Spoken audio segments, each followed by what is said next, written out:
Today I'm ranking Canon events that every videographer goes through in their entire lifetime being a videographer. Let's go. Discovering what whoosh transitions are. This is your first integration into actually transitions into videos. You've done the crossfades, you've done the basic cut. Now you're getting into whoosh transitions, whether they whoosh up or down, left to right, and you honestly think they're the shit and you abuse and use them in every single video. Even if the video was an ad for a coffee shop, you use it over and over again and you're like, bro, this is fire. And then you look back 5 years later and go, holy shit, this is ass. And it is, it's trash. These whoosh transitions are made for you to not use them ever again. They're like a trap. It's like Scientology. They're like trying to convince you that you need these whoosh transitions and they suck. I used them so much that I thought I was the shit using them. I was like, bro, the way I can whoosh and transition into a transition, into a transition, into a stop.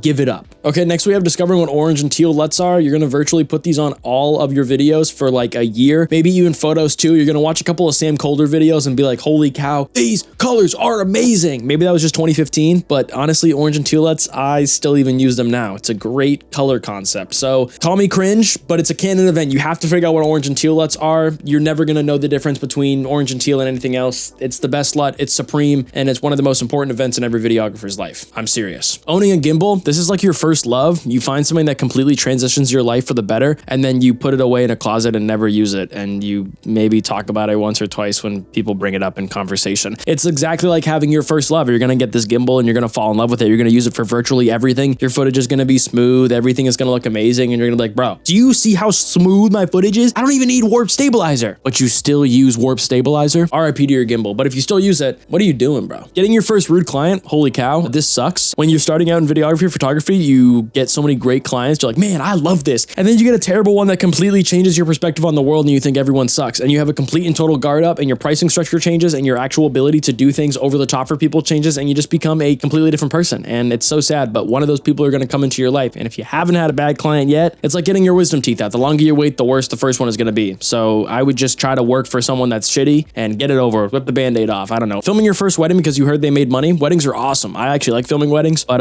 yeah, they're really stressful. That's a Canon event. You do a wedding video, you're like, dude, I can make $2,000, I can make $1,500, I can make money filming this. And then, you know, you do a bunch of them and then they kind of become repetitive and you're like, shoot, I don't know if I want to film weddings, but you have to film one. If you don't film a wedding, you're not progressing. You have to film a wedding and you're going to come back. They're kind of like a toxic roommate or a toxic relationship. You're like, dude, I don't want to do weddings. They're bad. They're bad. And you film one, you're like, ooh, this is fun. I'm filming, I'm getting paid. You have to do it. Gotta film a couple weddings. Oh, getting the Rode wireless mics and then clipping it on the outside because you just didn't know what to do. That's a Canon event, and I'll show you exactly what I mean. You see this mic? You see it? See how the branding is on the outside? You don't clip it like this. It doesn't go like this, guys. That's not how Rode engineered this. It goes like this. I know, crazy. The weight of it goes like this, not this and dangling. Nope. Like this Canon event, you have to do it like that for like at least a couple weeks, if not your entire career. Did you not know about this until now? Getting a 50mm lens is a Canon event because it's your first actual like good lens, 1.8, 50mm, 85 on your crop sensor camera, because I know your ass didn't buy a full frame. Getting a 50mm lens is like being a vegan and eating meat for the first time. You're tasting what greatness tastes like, and then you never use it again. It goes like away with your kit lens. You get a 24-70 or something, you grow up. If you're still using your 50mm in your kit, props to you. A 90% or not, but it's Canon event. You got to spend that $125. I promise you. You won't regret it. You're absolutely going to regret it. Buying your first action camera, this happens a little earlier in the Canon events. You maybe get a GoPro or like a 360 camera later on because you think you're going to film with an action camera and then you just don't. But you have to, it's a Canon event. You have to get a GoPro before you start getting into filmmaking. I know you really want to get the Sony camera. Start with the action camera, use it for a week, never touch it again, then get the Sony. I'm sorry, there's no other way. You have to do it this way. Accidentally formatting your first SD card, it sucks. You're like, you swore you put it on your hard drive. You swore that, you know, it's done and it's gone. You try to use every free software there is to get it back. Maybe you send it out to someplace and pay some money to get it back and you are able to recover it, but it's that gut, it's that heart attack feeling. You're like, holy shit, I just ruined my entire life because you didn't put it on your computer or your hard drive. So I would recommend filming a really important photo shoot and then just formatting it just to get it out of the way. Or like take one photo of like the sky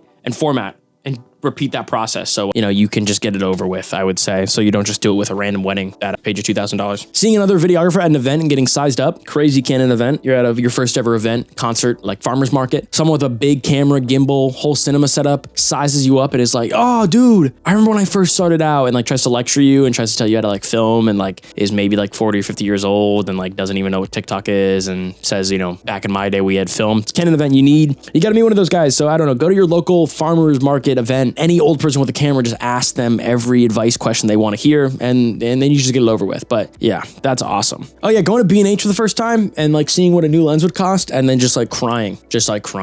Like going on the website, being like, oh, I need a 24-70 or 16-35. I feel like it would look up my quality. It's like $1,600. You just bought like an $800 camera and a $125 lens. So you're like, oh my God, that was $1,000 right there. Why would I spend $1,600? Almost double just to get one more lens? And you freak out and you try to find cheaper ways, used. I don't know, you look online, you find some shady website, but it's Canon. You gotta, not the lens, you don't have to get Canon. I bought Sigma instead. I didn't buy the branded lenses. Those are Canon moments for every videographer. You're gonna go through all of these, but I'm just letting you know ahead of time so you can just do them ahead of time and win. Thank you guys for watching this video. If you did, drop a like, comment, subscribe, helps the channel a lot, and I'll see you guys in the next video. I've been LDK, and I'm out of here.